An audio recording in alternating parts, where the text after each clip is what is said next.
Hi friends, जय श्री राम। मैं नीरज पांडे आज लाया हूँ नई स्टोरी आपके लिए। स्टोरी का शीर्ष तो बहुत पहले से ही है, लेकिन मतलब जो कहते हैं ना, स्टार्टिंग बहुत पहले से है। जिसकी स्टोरी है वो बताते हैं कि ये बात 81 के आसपास की है और इनके साथ क्या हुआ था, कैसे ये जंगल में फंसे थे, इन्होंने क्या सपने देखे और फिर उन्होंने क्या कार्रवाई की ही जिससे ये स्टोरी बन पाई है। और मैं आपको ये स्टोरी आज सुनाने जा रहा हूँ। कहानी की शुरुआत होती है 1981 के आसपास की बात है। इनके घर में इनके पिताजी जो थे राज वर्मा के, ये मेरे ख्याल से 5 भाई बहन थे। तो इनके घर में हुआ क्या था कि ये कहते हैं इनके जो चाचा जी थे, जो इनके तीसरे नंबर के चाचा जी थे, उनकी शादी हुई और शादी जब हुई थी उसके 1 साल बाद इनको एक लड़की पैदा हुई। ये बताते हैं कि जब लड़की पैदा हुई तो जो इनकी चाची जी जो थी, इनका 3 दिन बाद इनका देहांत हो गया, लड़की पैदा होने के 3 दिन बाद। अच्छा, जब ये इनका देहांत हुआ जिस समय पे, उस समय पे ये इनके मतलब चाची जी का जो अंतिम संस्कार का जो कार्यक्रम होना था, ये सब हो रहा था। और उसी दरमियान इनकी वो जो लड़की पैदा हुई थी उनकी चाची जी की, वो लड़की भी स्वर्गवास कर गई उसी दिन, जिस दिन उनका अंतिम संस्कार करने की तैयारी हो रही थी उसी दिन। यानी जैसे समझिए ना, सुबह अगर वो ऑफ हुई तो जब उनके अंतिम संस्कार के उनको ले जाने की तैयारी हो रही थी तभी उनकी लड़की भी डेथ कर गई। तो अच्छा, ये बात हुई 1981 के आसपास की, 1981। अच्छा, ये कहानी वहीं पे ख़त्म हो जाती है। ये मैंने आपको इसलिए बताया कि आपको समझ में आए कि कहानी का स्टार्टिंग क्या थी और क्या हुआ था इनके साथ में। अब आ जाते हैं 2015 के आसपास। राज वर्मा कोलकाता के पास ही किसी कंपनी में इंजीनियर थे और इनका घर है लखनऊ के पास। कानपुर के पास है, कोई रायबरेली करके जगह है, वहीं पे ऊंचाहार करके एक जगह है। अब ऊंचाहार तो मैं कभी गया नहीं हूँ, लेकिन हाँ मुझे पता है ऊंचाहार के पास में ऊंचाहार में एक एनटीपीसी भी है और एक बहुत बड़ी यूनिवर्सिटी भी है वहाँ पे। यूनिवर्सिटी बोले तो या तो कोई कॉलेज है, वो बता रहे थे जो हिसाब से मुझे, उस हिसाब से मैं आपको बता रहा हूँ। तो हुआ क्या था इनके साथ में कि ये कोलकाता में थे और इनकी जो छोटी बहन थी अचानक वो बीमार पड़ी। अब घर में कोई बीमार पड़ता तो पता ही आपको, सब उनकी दवा वगैरह चलने लगी। तो कुछ टाइम बीता, लमसम करीब 10 महीना या 1 साल के आसपास की बात हुई होगी। तो ये बताते हैं कि अचानक मेरी बहन को पैरालाइज हो गया, मतलब उनकी जो बॉडी अकड़ गई। और जब ये अपने घर से, इनके परिवार वाले जब घर से लेकर उन्हें हॉस्पिटल की तरफ बढ़े तो इनके घर से 100-200 मीटर की दूर पे एक हनुमान जी का मंदिर भी है। तो ये बताते हैं कि अमूमन ऐसा होता है कि हम लोग जब घर से कहीं निकलते हैं तो बीच में हनुमान जी का मंदिर है, तो वहाँ हम लोग पैर छूते हैं और हम आगे बढ़ जाते हैं, या गाड़ी से हैं तो हम गाड़ी में से उनको जो भी है पैर छू लेते हैं, ऐसा होता है उनके यहाँ पे। तो ये बताते हैं जैसे पिताजी जब उनको लेके जा रहे थे और जैसे उन्होंने वहाँ पैर छुआ, उससे कहते हैं वहाँ से मैं हम लोग कम से कम 10 मिनट चले होंगे। जैसे मंदिर से क्रॉस करी 10 मिनट चले थे, इनकी जो बहन थी उनकी तबीयत आज फिर ठीक हो गई। ठीक हुई, लेके गए इन्होंने हॉस्पिटल वगैरह दिखा, डॉक्टर बोला नहीं इनको तो कुछ भी नहीं हुआ, पैरालाइज वगैरह अटैक हुआ ही नहीं था। फिर ये अच्छा इनको लेकर घर चले आते हैं, फिर ये लोग घर पे आराम करते हैं। कुछ दिन बीतता है, फिर इनके यहाँ पे ऐसा ही उन्हें तकलीफ़ होती है बहन को और फिर ये परेशान हो जाते हैं। तो ये लोग फिर लेके जाने लगते हैं। तो इनके साथ यही होता है कि जब इनकी बहन कुछ तबीयत ख़राब होती थी और ये लोग लेके निकलते थे और जैसे वो मंदिर क्रॉस होते थे तो उनकी तबीयत में फिर अचानक उनको तबीयत उनकी जो है वो आराम हो जाती थी। तो ऐसे करते करते फिर राज वर्मा छुट्टी पर आए हुए थे घर पे मतलब घर पे नहीं आए थे वो। एक्चुअली क्या हुआ था कि जब इनके पिताजी ने इनको बताया ऐसा हो रहा है, तो वो जो है वहाँ से कंपनी से अपनी छुट्टी लेकर और अपने घर आ गए। घर आए तो उन्होंने देखा कि घर जब उनकी बहन, अच्छा उस दिन भी इनकी बहन की तबीयत बहुत ज़्यादा ख़राब हो गई थी। तो इन्होंने देखा तो ये जो फैमिली है वो बहुत पढ़ी लिखी फैमिली है, ऐसा एजुकेटेड फैमिली है, ऐसा नहीं कि अनपढ़ गंवार हैं और अंधविश्वास में ये विश्वास रखते हैं, ऐसा कुछ नहीं। ये अच्छी खासी फैमिली, पढ़ी लिखी, सब पढ़े लिखे। इनके जो पिताजी थे वो सरकारी गवर्नमेंट टीचर थे, इनकी माताजी कोई और छोटे मोटे एम्प्लॉयज़ थी, गवर्नमेंट एम्प्लॉयज़, लेकिन कोई छोटे स्तर के लिए एम्प्लॉय थी। और इनके जो बड़े भाई है राज वर्मा के, ये आउट ऑफ इंडिया में रहते हैं, दुबई में कहीं रहते हैं। तो ये बताते हैं हमारे साथ ऐसा हुआ था कि हम अच्छा उस दिन भी ये भी जब पहुँचे, शाम के समय घर पहुँचे थे और जैसे ही अपनी बहन को गाड़ी में लेकर ये जाने लगे, इनके पास ब्लैक स्कॉर्पियो है, बोले हम लेके जाने लगे और जैसे मंदिर के पास पहुँचे मेरे पिताजी जैसे पैर छुआ। और अच्छा पिताजी ने बताया था मुझे कि देखो यहाँ के बाद ये ठीक हो जाएंगे, और वही चीज़ हुआ। जब हम मंदिर के पास पहुँचे मैंने भी गाड़ी रोक दी, पिताजी बाहर निकले और गए, जैसे पैर छूकर फिर आए, फिर गाड़ी में बैठे, हम आगे बढ़े, वही 10 मिनट फिर उनको आराम हो जाता था। तो उन्होंने कहा कि अच्छा, फिर उन्होंने गाड़ी को रिटर्न किया और फिर वो मंदिर में लेकर आए। उन्होंने कहा मंदिर के पुजारी जी तो जो थे, रात को करीब 9 बजे मैंने पुजारी जी के पास गया और पुजारी जी को मैंने सारी बात बताई। तो उन्होंने कहा कि देखिए मैं तो पुजारी हूँ, मैं इतना ये सब देखता नहीं, लेकिन हाँ अगर आप बोलेंगे तो मैं कुछ मेहनत कर सकता हूँ इनके पीछे। तो उन्होंने देखा तो उन्होंने बताया कि हाँ इसके ऊपर भूत प्रेत का साया है, ये आपको जल्दी से जल्दी आप इनको करवाइए कुछ ना कुछ। तो पंडित जी के बताने पे इन्होंने एक तांत्रिक को बुलाया। तांत्रिक ने देखा तो अच्छा ये जो था उनके ऊपर जो भी कुछ होगा भूत प्रेत वगैरह कुछ भी, ये इतना पावरफुल था कि इसने तांत्रिक को भी थप्पड़ मार दिया। आपको बता दें इन्होंने तांत्रिक को भी थप्पड़ मार दिया। कौन? इनकी बहन ने। तो तांत्रिक जो था, तांत्रिक ने कहा कि देखिए अब इनका तो मैं कुछ नहीं कर पाऊँगा, लेकिन हाँ ये काम आप कर सकते हैं कि आप इनको लेके हरसुबरम जाइए। अब हरसुबरम का नाम तो देखिए वो कहते हैं कि मैंने कभी सुना ही नहीं था, लेकिन जब उन्होंने बताया हरसुबरम आपको लेके जाना, हरसुबरम में जो कुछ होगा या आप खुद दर्शन करके आए, तो उन्होंने बताया वहाँ का नियम जो था, उनका वहाँ का नियम ये है कि आपके घर में अगर ऐसा कुछ है तो आप पहले वहाँ जाइए, दर्शन कीजिए, दर्शन करके आप आइए, आपके घर में आराम हो जाएगा। और उसके बाद नवरात्रि में वहाँ पे जाना पड़ता है, नवरात्रि का 9 दिन जो होता है वहाँ पे जाके कभी भी आप जाके उनसे मिल के वहाँ पर जो भी है आप करवा सकते हो। तो इन्होंने क्या कहा, ठीक है कोई बात नहीं है। उन्होंने रातों रात अपनी गाड़ी निकाली और वहाँ से रायबरेली ऊंचाहार से वो निकल गए ये हरसुबरम धाम। अब हरसुबरम धाम है कहाँ पे? हरसुबरम धाम जो है, जैसे आप बनारस से चंदौली जाएंगे तो चंदौली से ये रोड टर्न हो जाती है अंदर की तरफ, हाईवे से 6 बजे छोड़ना है आपको चंदौली क्रॉस करके, और फिर ये जाना पड़ता है भभुआ चैनपुर करके है जगह है, वहीं पर ये धाम है। क्या कहते हैं उनका वहाँ, बहुत मच्छर, जहाँ बैठा हूँ आपको कहानी में जंगल है तो आप मच्छर काट रहे हैं इसलिए बहुत तकलीफ भी हो रहा है। तो कोई बात नहीं, चलिए आगे की कहानी शुरू करते हैं। तो ये भभुआ जिला चैनपुर में हरसुबरम का धाम है।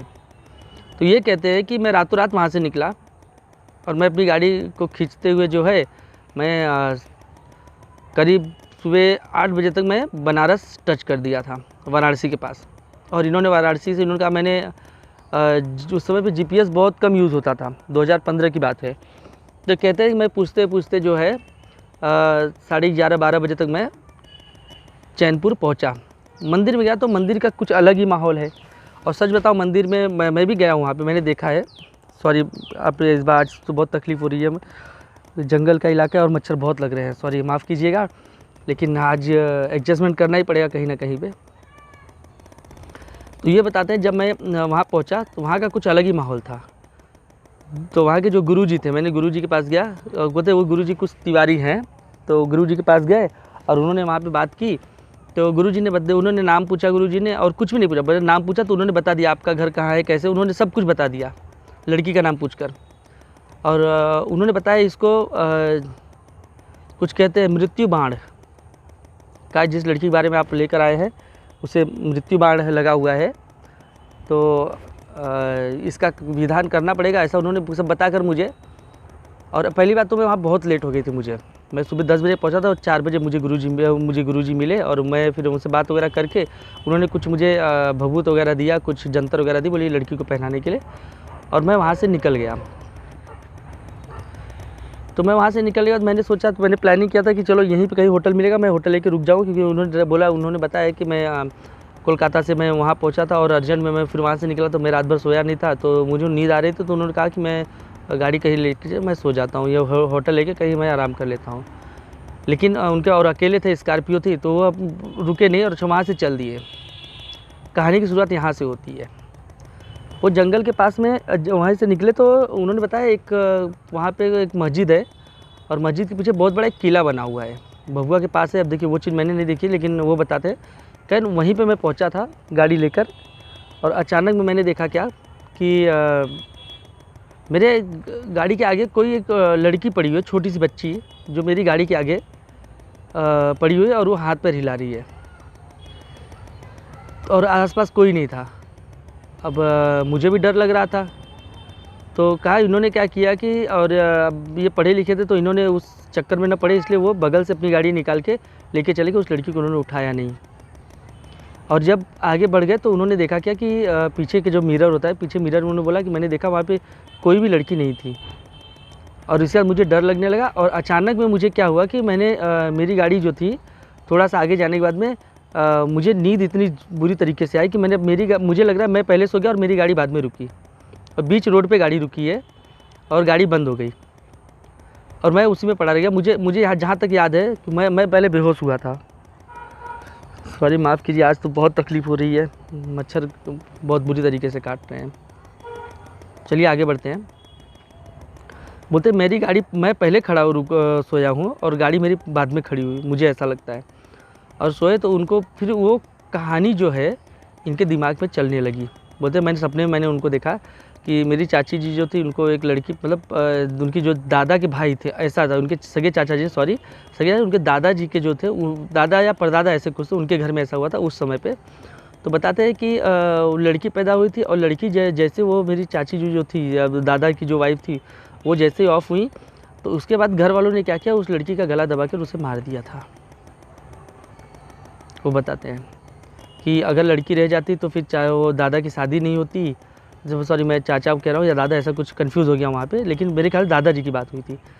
कहे कि वो बताने लगे कि दादाजी ने, मतलब घर वालों ने उन्हें जो है उन्हें गला दबाकर उस लड़की को मार दिया था और वही लड़की बाद में जब भूत बनी थी तो यहाँ पे आई थी। उसी लड़की की ये कहानी है। तो ये कहते हैं कि फिर अच्छा वो रील पूरा उनके दिमाग में बैठ गई रात को और वो सुबह उठे, रात को बेहोश हुए, वो सुबह उठे। सुबह कब उठे, जब कुछ चरवाहे जो होते हैं वो आए और उन्होंने गाड़ी देखा, बीच रोड पे गाड़ी खड़ी है, गाड़ी का लाइट आगे पीछे की लाइट चालू है और गाड़ी बंद पड़ी हुई है। तब वो लोग आए और इनको जब दरवाज़ा इन्होंने पीट देखा, अंदर की एक आदमी बैठा सोया हुआ था, तो इन्होंने दरवाज़ा जब उसको पीटा और उन्हें जगाया तो उनकी नींद खुली तो वो बता रहे मैं भौचक्का रह गया कि मैं इतनी देर तक ऐसे कैसे सो सकता हूँ यहाँ पे और इतने बड़े जंगल में। तो उन्होंने बताया कि मैं करीब 11:30 बजे रात को यहाँ से निकला था, चैनपुर से जो मंदिर, हरसुब्रह्म मंदिर से, और वहाँ पहुँचा था मैं।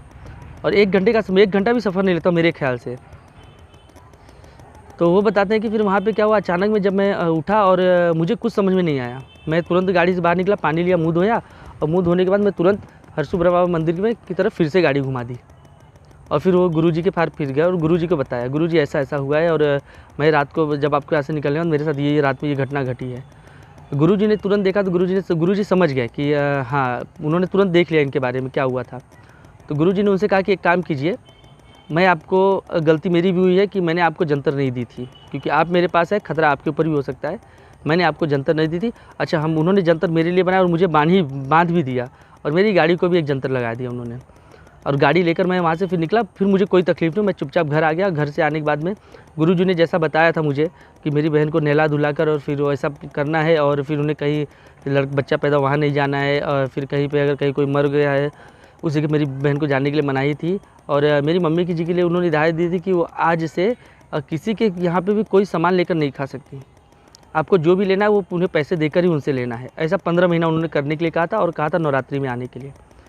तो जैसे ही हम लोग घर पे चले गए और उसके बाद मैं अपनी जॉब पे चला गया। नवरात्रि जब आई तो मेरे पिताजी गए वहाँ पे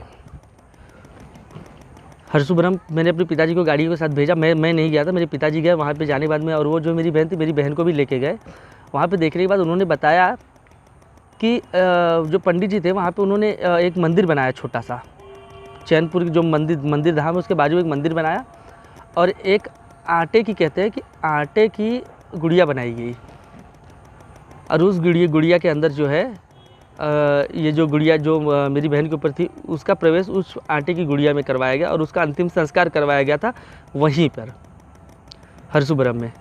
छोटी सी अर्थी बनाकर वहाँ पे जलाई गई और फिर बाद में उसका जो बचा हुआ है, जो आटा जो था, जो बोलते शरीर बनाया गया था, तो वो शरीर जो बचा हुआ था उस शरीर को लेकर उन्होंने, पंडित जी ने कहा था कि ले जाके आपको गंगा जी में विसर्जन करना है और एक घर पे जाके आप पूजा करवाइए और घर पे आप सबको, जैसे 13वीं होती है एक आदमी मरने के बाद में, बोले तो वैसा करवाने के लिए आप करवाइए, आराम हो जाएगा। अच्छा, घर पे आने के बाद हमने यही किया, उनका विसर्जन जो हुआ, बनारस में हमने मणिकर्णिका घाट के पास उनका विसर्जन करवा दिया। इसके बाद वहाँ से हम अपने घर पे आए, घर पे पूजा पाठ करवाए और फिर जो अर्थी होती है, तेरहवीं होती है, उसी तरह का एक ये करा के हमने करवा दिया। अच्छा, वो सब तो हो गया। इसके बाद में 15 महीना जो मेरी माँ के लिए बताया गया था, जो पाबंदी थी, वो पाबंदी चलाई गई। पाबंदी होने के बाद में फिर हमने देखा किया और सब कुछ बरोबर रहा। कहानी जो थी ये राज वर्मा ने भेजी थी और उन्होंने मुझे अपना फ़ोटो और मोबाइल नंबर वगैरह सब मुझे भेजा, लेकिन मैं शेयर नहीं कर सकता, उन्होंने मना किया था कि ये कहानी उनके गांव के आसपास भी चर्चित है। पूरे गांव में ये कहानी का फैलाव है, बोलते हैं कि पूरे गांव जानता है, इसलिए मैं ये बताऊंगा नहीं, लेकिन बस इतना बताऊंगा ऊंचाहर के पास की ये कहानी है। और ये कहते हैं कि मैंने अपनी ज़िंदगी में कभी भूत प्रेतों से मेरा सामना नहीं हुआ, कभी मैंने कुछ नहीं किया, लेकिन ये घटना ऐसी थी जिससे मैं भी चौंक गया था। कहते हैं मैंने भी बाद में मैंने बहुत सारी कहानियाँ देखी, कहानियाँ सुनी मैंने, लेकिन जो मेरे साथ घटित हुई है उसकी ज़ुबानी बताना कुछ और ही था। दोस्तों, ऐसी कहानी में अच्छा एक कहानी और है कि जो कल मैंने जो कहानी आपको बताई थी कि जहाँ जो यहाँ पे टेला घाट प्रयागराज की है, वो कहानी में एक छोटा सी गड़बड़ी हो गई थी मेरे साथ, और जिन्होंने बताया उनसे भी ये गड़बड़ी हुई थी। देखिए, कहानी मैंने बताया था कि बारात शादी करने के लिए बारात गंगा पार कर रही थी। जी नहीं, ऐसा नहीं था। शादी होने के बाद वो बारात रिटर्न आ रही थी। अब देखिए, नया नया चैनल है और नया नया इंक्वायरी नहीं कर पा रहा हूँ, तो समझ में थोड़ी सी गड़बड़ हो सकती है, माफ़ कीजिएगा। लेकिन वो बारात दुल्हन के साथ रिटर्न आ रही थी और दुल्हन के साथ डूबी थी। और जिसने ये बताया, जो मैंने देखा था, लेकिन जो इन्होंने देखा था उस कहानी में भी यही था कि उन्होंने दुल्हन नहीं देखा था। जब ये रिटर्न आ रहे थे, 2021 की बात बता रहे थे, जब मैं वहाँ से रिटर्न आया तो मैंने दुल्हन नहीं देखा, मैंने दूल्हे को देखा था, डोली देखी थी, लेकिन दुल्हन को नहीं देखा था। तो ये जगह थोड़ी सी गड़बड़ हो गई मेरे साथ, माफ़ कीजिए, अगली बार नहीं इस तरह की गलतियाँ नहीं करूँगा। और आपको बता दूं कि आप ये जो चैनल है मेरा, आप इस चैनल को लाइक कीजिए, सब्सक्राइब कीजिए और कमेंट कीजिए। अगर आप इन जो कहानियाँ हम सुनाते हैं, अगर कहानियों के आसपास अगर आपका घर है, आप इस कहानी के बारे में कुछ भी जानते हैं, तो मुझे प्लीज़ कमेंट करके मुझे इन्फॉर्म कर दीजिए कि कहाँ पर मैंने क्या गलतियाँ की थी। देखिए, इंसान हूँ, गलतियाँ करूँगा और सीखूँगा भी, सिखाने वाले आप होंगे। अगर आप कमेंट करेंगे, लाइक करेंगे, सब्सक्राइब करेंगे, अच्छी बात है। बेल आइकन भी दबा दीजिए गुरु। और एक बात और कहनी थी, मेरा नंबर है 9555435329। इस नंबर पे आप मुझे अपनी कहानियाँ हिंदी में अगर आप लिखकर मुझे व्हाट्सअप करेंगे तो बहुत अच्छा होगा। जय श्री राम। कहानियाँ आज यहीं समाप्त होती हैं।